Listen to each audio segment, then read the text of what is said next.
Doctor B Jayaraj, എന്തിനാണ് നിങ്ങൾ ഈ തെരുവ് യുദ്ധം നടത്തുന്നത്? അതും മുൻ മുഖ്യമന്ത്രി പിണറായി വിജയന്റെ മകൾക്കെതിരെ കൃത്യമായ തെളിവുകൾ ഇതുവരെ കേന്ദ്ര ഏജൻസികൾ കണ്ടെത്തി കഴിഞ്ഞു. അപ്പോൾ നിയമപരമായിട്ട് ഈ കാര്യങ്ങൾ മുന്നോട്ട് പോകട്ടെ എന്ന് പറയുന്നതിന് പകരം നിങ്ങൾ എന്തിനാണ് ഇപ്പോൾ മുൻ മുഖ്യമന്ത്രിയെ പിണറായി വിജയനെ, പ്രതിപക്ഷ നേതാവിനെ വേട്ടയാടുന്നു എന്ന ഒരു നറേറ്റീവ് ഉണ്ടാക്കുന്നത്?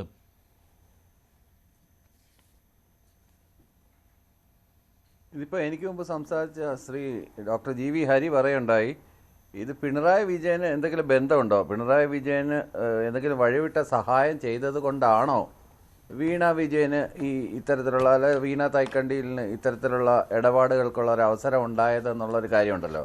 ആ ഒരു സംശയം തന്നെയാണ് ഇതിനെ പാർട്ടി ഇത് ചെറുക്കാനായിട്ടുള്ള പ്രധാനപ്പെട്ട കാരണം. ഇതിനകത്ത് വീണ വിജയൻ മാത്രമല്ലല്ലോ പ്രതി, പിണറായി വിജയൻ്റെ മകൾ വീണ വിജയൻ എന്ന് പ്രത്യേകം എടുത്ത് കേസ് ഫയലിൽ പറയുന്നത് കൊണ്ടാണ് പാർട്ടി അതിനെ ചേർക്കുന്നത്, സമുന്നതനായ ഇടതുപക്ഷ പാർട്ടിയുടെ ഒരു നേതാവെന്നുള്ള രീതിയിൽ.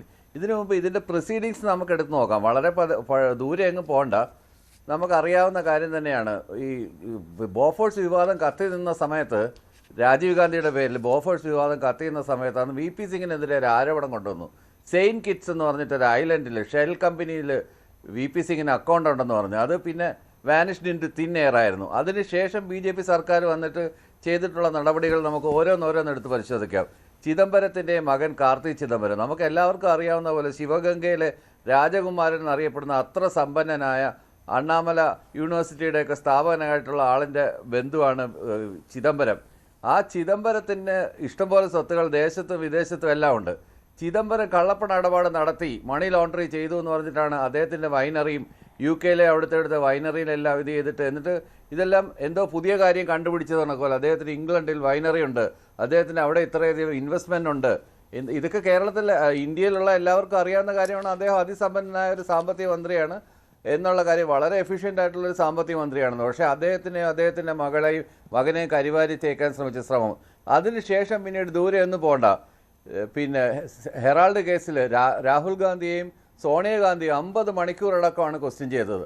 ഈ 50 മണിക്കൂറടക്കം ക്വസ്റ്റ്യൻ ചെയ്ത് സോണിയാഗാന്ധി, സുഖമില്ലാത്ത സോണിയാഗാന്ധി ബോധരഹിതയായി താഴെ വീണിട്ട് പോലും അവരെ അന്വേഷണം അവസാനിപ്പിച്ചിട്ടില്ല എന്നുള്ളതാണ്. എന്നിട്ട് ആ കേസ് എങ്ങനെയായി? അത് അക്വിറ്റ് ചെയ്തു. ഇതുപോലെ തന്നെ പിന്നീടുള്ള ഓരോ കേസുകളും, അരവിന്ദ് കെജ്രിവാളിൻ്റെ കേസായിട്ട്, അതിനകത്ത് മനീഷ് സിസോദിയെ ആദ്യമേ ആക്രമിച്ചു, അതിനുശേഷം കൊണ്ടുവന്നത് ആരെയാണ്? കെജ്രിവാളിനെ യാതൊരു തെളിവില്ലാതെ ജയിലിലടക്കുകയും കെജ്രിവാളിന്റെ പാർട്ടിയെ ഇല്ലായ്മ ചെയ്യുകയും ഡൽഹിയിൽ നിന്ന് തുടച്ചു നീക്കുകയും ചെയ്ത്. പക്ഷേ ശ്രീ ഡോക്ടർ ബി ജയരാജ്, ഇവിടെ പിണറായി വിജയനെതിരെ അല്ല കേന്ദ്ര അന്വേഷണ ഏജൻസികൾ വന്നിരിക്കുന്നത്. SFIയുടെ ഈ അന്വേഷണ റിപ്പോർട്ടിൽ ഒരിടത്തും പിണറായി വിജയന്റെ പേരില്ല.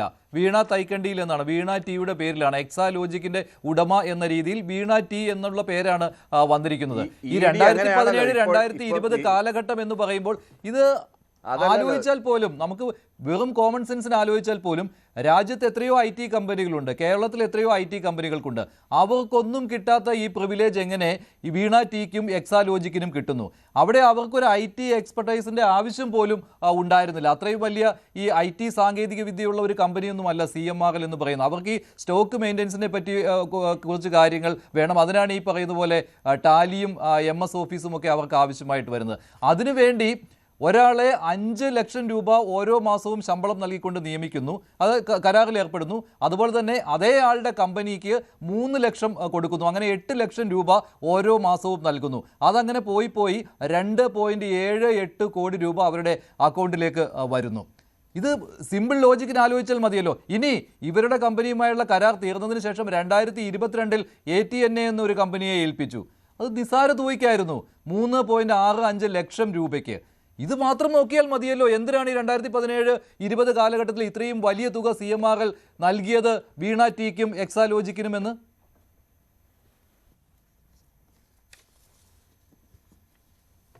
കോമൺ സെൻസ് ലോജിക്കിൻ്റെ അടിസ്ഥാനത്തിൽ കേസുകൾ ശിക്ഷിക്കപ്പെടുകയാണെങ്കിൽ ഒരുപാട് കേസുകൾ കേരളത്തിലും ഇന്ത്യയിലും ഒക്കെ ശിക്ഷിക്കപ്പെടേണ്ടതാണ്. പ്രധാനപ്പെട്ട ഒരു കാര്യം. രണ്ടാമത്തെ കാര്യം എന്താണെന്ന് വെച്ചാൽ, ഞാൻ കേസുകൾ ശിക്ഷിക്കപ്പെടുന്നതിനെ കുറിച്ചല്ല പറയുന്നത്, പൊതുസമൂഹത്തിന്റെ മുന്നിൽ ഈ ചോദ്യം നിൽക്കുകയാണ്. ഇതില്ല എന്ന് പറയുവാൻ, ഇത് നിഷേധിക്കുവാൻ ഇതുവരെ വീണ ടിക്ക് കഴിഞ്ഞിട്ടില്ല, ഇത്രയും തുക വാങ്ങിയിട്ടില്ല എന്ന്. അല്ലല്ല, ഞാൻ പറയട്ടെ, അങ്ങനെ നിൽക്കുന്ന ഒരു കാര്യത്തെ എന്തിനാണ് CPM തെരുവ് യുദ്ധം നടത്തിക്കൊണ്ട് ചെറുക്കാൻ നോക്കുന്നത്? അവർ വിചാരണ ചെയ്യപ്പെടുന്നുവെങ്കിൽ അവർ വിചാരണ ചെയ്യപ്പെടട്ടെ സാർ.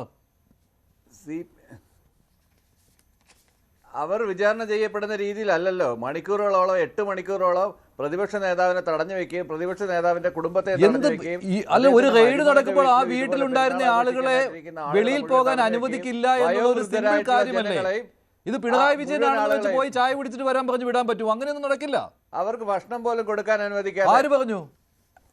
അങ്ങനല്ല, അവർക്ക് ഭക്ഷണം പോലും അകത്തേക്ക് കൊടുക്കാൻ പോലും അനുവദിക്കാത്ത രീതിയിൽ, ഭക്ഷണം പോലും അകത്തേക്ക് സെർവ് ചെയ്യാൻ പറ്റാത്ത രീതിയിൽ, മരുന്ന് പോലും സെർവ് ചെയ്യാൻ പറ്റാത്ത രീതിയിലാണ് കോഴിക്കോട് മുഹമ്മദ് റിയാസിന്റെ വീട്ടിൽ അങ്ങനെയുള്ള ഉപരോധമാണ് ഏർപ്പെടുത്തിക്കൊണ്ടാണ് അവർ റെയ്ഡ് നടത്തിയത്. ഒരു സെക്രട്ടറിയെ പോലും അകത്തോട്ട് കടത്തിവിട്ടില്ല എന്നുള്ളതാണ്. സെക്രട്ടറിയെ പോലും പിണറായി വിജയന്റെ വീട്ടിലേക്ക് കയറ്റി വിട്ടു. ഒരു റെയ്ഡിലും അങ്ങനെ ഒരു കാര്യവും സംഭവിക്കാറില്ല. അല്ലല്ല, അങ്ങനെയാണെങ്കിൽ പിന്നെ അതിന് റെയ്ഡ് എന്ന് പറയേണ്ട കാര്യമില്ല. അതവരുടെ പ്രോട്ടോകോൾ ആയിരിക്കാം. അതെ, പ്രോട്ടോകോൾ ആണ്. അതല്ല, അത് പ്രോട്ടോകോൾ ആയിരിക്കാം. ഞാൻ പറയുന്ന കേൾക്കൂ.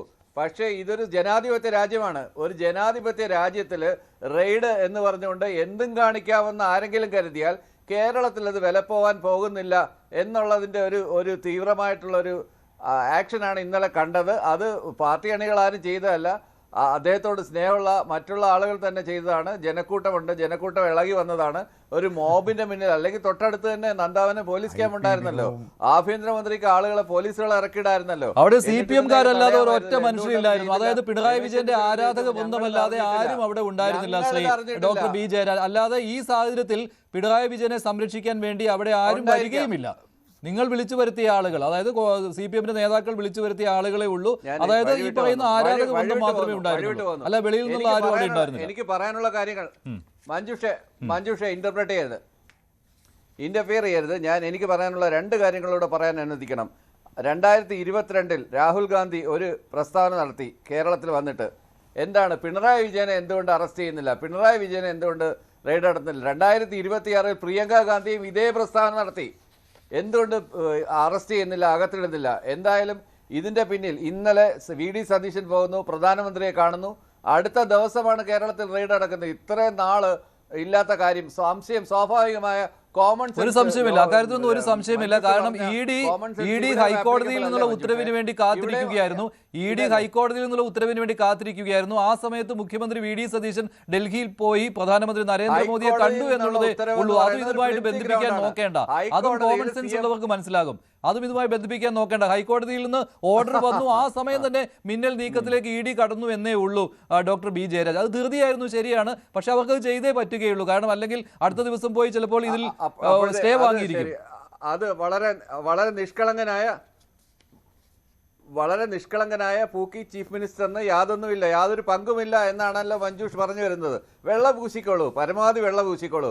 വെള്ള പൂശി അവസാനം മറ്റേ സിനിമയിൽ കാണുന്നതൊക്കെ വെള്ളക്കലത്തിനകത്തിട്ട് ഉരുട്ടുന്ന അവസ്ഥ ഉണ്ടാവാതിരുന്നാൽ മാത്രം മതി.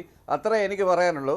വെള്ള പൂശിക്കോളൂ, പരമാവധി വെള്ള പൂശിക്കോളൂ. അതാണല്ലോ താങ്കളുടെ മാധ്യമ ധർമ്മം. കുറേ നാളുകളായിട്ട് ഈ ഫ്ലോറിൽ ഇരുന്നുകൊണ്ട് ഇതേ വിഷയം, എന്താണ് ആനുവൽ മെയിൻ്റനൻസ് കോൺട്രാക്ട് എന്നും എന്നിട്ട് വീണ്ടും പറഞ്ഞുകൊണ്ടിരിക്കുന്ന മൈക്രോസോഫ്റ്റും പിന്നെ പഴകിപ്പഴഞ്ഞ വാദങ്ങളുണ്ടല്ലോ, മൈക്രോസോഫ്റ്റ് വിൻഡോസും ഡോസും മറ്റ് സാധനങ്ങളും പവർ പോയിന്റും ചെയ്തതിനാണ് എന്നൊക്കെ പറയുന്ന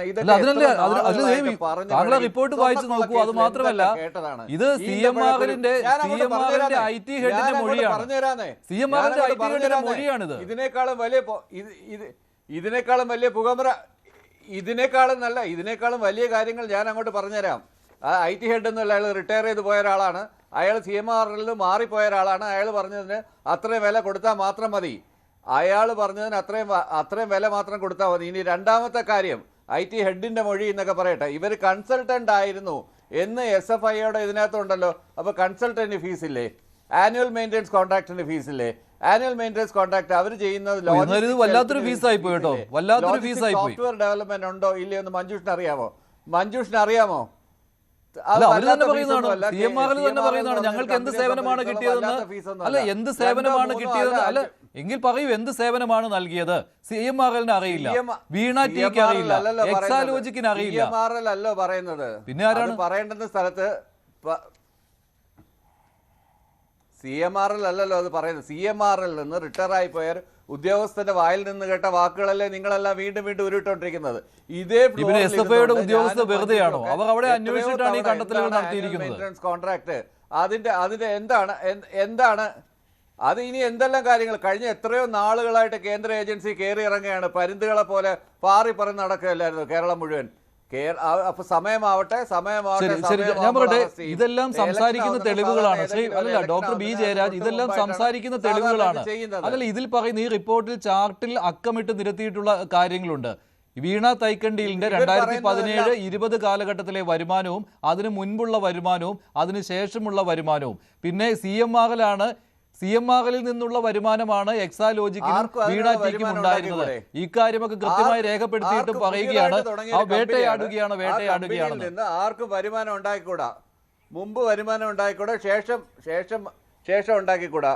ഒരു കമ്പനി ഞാൻ പുതിയതായിട്ട് സ്റ്റാർട്ട് ചെയ്യുകയാണ്. ആ കമ്പനിയിൽ പുതിയതായിട്ടുള്ള ഒരു പ്രോജക്റ്റാണ്. അത് കഴിയുമ്പോൾ അതിൻ്റെ സ്വാഭാവികമായിട്ടും എനിക്ക് വേറെ കണക്ഷൻസ് കിട്ടും, എൻ്റെ കമ്പനി വലുതാവും, അതിനനുസരിച്ച് വരുമാനം കൂടുകയും ചെയ്യും. എന്തായാലും 4 വർഷമേ കമ്പനി വലുതായിട്ടുള്ളൂ കേട്ടോ. അതിന് മുൻപും ഉണ്ടായിരുന്നില്ല, അതിനുശേഷവും ഉണ്ടായിരുന്നില്ല. ശ്രീ യുവരാജ് ഗോകുൽ, ഈ SFIOയും അതുപോലെ തന്നെ EDയും ഒക്കെ കൂടി മുൻ മുഖ്യമന്ത്രി പിണറായി വിജയനെ ഇങ്ങനെ വേട്ടയാടിക്കൊണ്ടിരിക്കുകയാണെന്നാണ് ഡോക്ടർ ബി ജയരാജ് പറയുന്നത്. അനുവദിക്കില്ല എന്നാണ്. അല്ല, ശ്രീ ബി ജയരാജ് അങ്ങേക്ക് അങ്ങനെ ഒരു വാദമുണ്ട് എന്നുണ്ടെങ്കിൽ അങ്ങിപ്പോൾ പറയുന്നത് അവിടെ നിന്ന് പിരിഞ്ഞു പോയത് ഉദ്യോഗസ്ഥനാണ് പറഞ്ഞതെന്നൊക്കെയാണ് അങ്ങ് പറയുന്നത്. ശരി, അങ്ങനെയാണ് എന്നുണ്ടെങ്കിൽ ശ്രീമതി വീണ വിജയനോട് പൊതുജനങ്ങളുടെ മുമ്പിൽ എക്സ്പ്ലെയിൻ ചെയ്യാൻ പറഞ്ഞാൽ മതിയല്ലോ. കാരണം പൊതുജനങ്ങളുടെ മുമ്പിൽ ഇത്രയും വലിയൊരു തെരുവ് നാടകം നടത്തി. കൂടുതൽ വാർത്തകൾക്ക് News 18 Keralam YouTube channel subscribe ചെയ്യുക.